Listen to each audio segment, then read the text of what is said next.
स्वागत है दोस्तों आपके प्यारे से YouTube channel law with Aditya में। पिछली वीडियो में मैंने प्लेंटिफ द रॉन्ग डूअर समझाया था और इस वीडियो में हम इनएविटेबल एक्सीडेंट कवर करने वाले हैं। So let's start. जैसा ये टॉपिक है इनएविटेबल एक्सीडेंट जो कि डिफेंस है टॉर्ट्स के अंदर, तो यहाँ पे एक्सीडेंट जो वर्ड है तो इससे आप थोड़ा रिलेट कर सकते हैं कि ये एक्सीडेंट से रिलेटेड है। अब एक्सीडेंट तो हम सभी जानते हैं कि हम फॉर एग्ज़ाम्पल हम रास्ते से जा रहे हैं और हमें किसी ने ठोकर मार दी। फॉर एग्ज़ाम्पल किसी बाइक ने ठोकर मार दी, उससे हमें इंजरी पहुंच गई, तो वहाँ पे क्या हो गया? एक्सीडेंट हो गया। सो आइए अब इनएविटेबल एक्सीडेंट समझते हैं।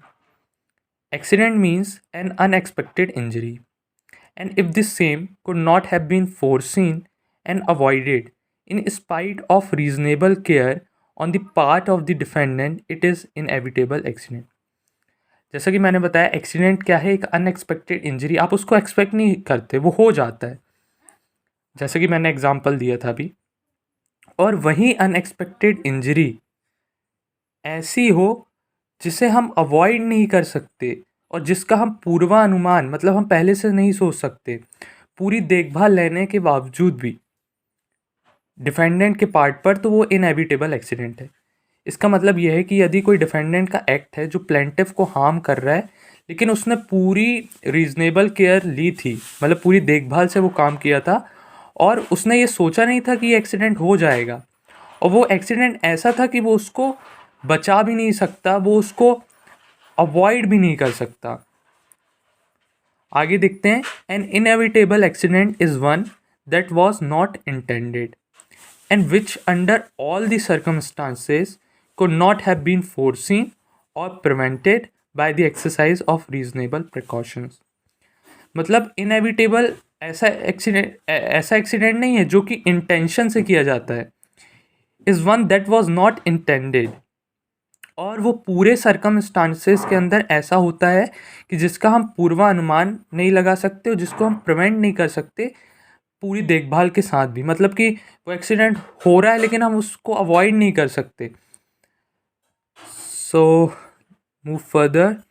It is there for a good defence if the defendant can show that neither he intended to injure the plaintiff nor could he avoid the injury by taking reasonable care. तो ये defendant के लिए बहुत ही अच्छा defence है, अपनी liability को वो हट सकता है, अपनी लाइबिलिटी से वो बच सकता है यदि वो ये शो कर दे कि उसका कोई इंटेंशन नहीं था प्लेंटिफ को इंजरी पहुंचाने का, और ना ही वो उस एक्ट को, वो एक्सीडेंट को वो अवॉइड कर सकता है। आई होप आपको समझ में आया हो, लेकिन केस लॉस है जो मैंने 2 केस लॉज लिखे हैं तो इनसे आपको और अच्छे से समझ में आएगा। सो पढ़ते हैं। पहला केस है स्टैनली वर्सेस पावेल में। इस केस में क्या हुआ था, जो प्लेंटिफ और जो डिफेंडेंट थे वो एक शूटिंग पार्टी के मेंबर थे और went for peasant shooting. Peasant मतलब जानते हैं आप, तीतर बोलते हैं। तो उनको शूटिंग करने के लिए वो गए हुए थे। डिफेंडेंट ने क्या किया, पीजेंट के ऊपर एक निशाना लगाया, उसको शूट मारा, लेकिन जो उसका शूट था उसकी गन से जो निकला वो ओक ट्री से टकराया। और हमने पढ़ा है एक्शन रिफ्लेक्शन, तो वो रिफ्लेक्ट हुआ और वो किसको, प्लेंटिफ को जाके लगा, और प्लेंटिफ को क्या हो गया, इंजरी हो गई। लेकिन यहाँ पे कोर्ट ने क्या कहा, it was held that injury was accidental and the defendant was not liable. ये वही बात होगी कि डिफेंडेंट ने सोचा नहीं था कि ऐसा हो सकता है और वो उसको अवॉइड भी नहीं कर सकता, तो यहाँ पे जो है डिफेंडेंट लाइबल नहीं है, उसकी लाइबिलिटी यहाँ पे नहीं बनती। ये एक इनएविटेबल एक्सीडेंट है, तो यहाँ पे डिफेंडेंट बच सकता है।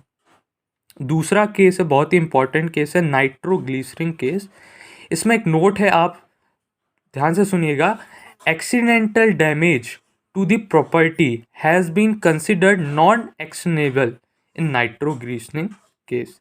इसका मतलब ये है, यदि कुछ एक्सीडेंटल डैमेज होता है, मतलब कुछ एक्सीडेंट से डैमेज होता है किसी प्रॉपर्टी को, तो वो एक्शनेबल नहीं है, मतलब डिफेंडेंट की लाइबिलिटी वहाँ पर नहीं रहेगी। और उससे रिलेटेड केस है nitroglycerin case. So let's discuss this case. In nitroglycerin case, the defendant A firm of carrier were given a wooden case for being carried from one place to another. इसमें क्या थे, दो defendants थे, उनको कुछ सामान दिया गया था एक जगह से दूसरी जगह ले जाने के लिए, और वो सामान एक वुडन केस था. The contents of the box were not known. और जो उस बॉक्स के अंदर था उन्हें मालूम नहीं था कि उसके अंदर क्या है. But at the time of transferring this from one place to another, they finding some leakage in the box. उन्होंने क्या कि जब वो बॉक्स को ले जा रहे थे तो वहाँ उन्होंने कुछ लीकेज, मतलब कि कुछ होल होगा या फिर कुछ होगा, लीकेज हो रहा था किसका, जो उस बॉक्स में था. तो डिफेंडेंट ने सोचा कि हम इसको अपने ऑफिस में ले जा लेते हैं, ऑफिस की बिल्डिंग में ले जा लेते हैं और इसको चेक कर पाएंगे, एग्जामाइन कर पाएंगे कि इसमें क्या है. While the box was being open, the nitroglycerin in the box exploded and the office building belonging to the plaintiff was damaged. तो उनको मालूम तो नहीं था, लेकिन जब उन्होंने खोला किसको, बॉक्स को, तो उसके अंदर था नाइट्रोग्लिसरीन. अब नाइट्रोग्लिसरीन था और वो एक्सप्लोड हो गया. अब ये कुछ एक्सप्लोजिव होगा तो वो एक्सप्लोड हो गया, और जो ऑफिस बिल्डिंग थी जो प्लेंटिफ की थी वो डैमेज्ड हो गई. क्या हुआ कि वो एक्सप्लोजन हुआ, उसके कारण उसकी बिल्डिंग को डैमेज हुआ.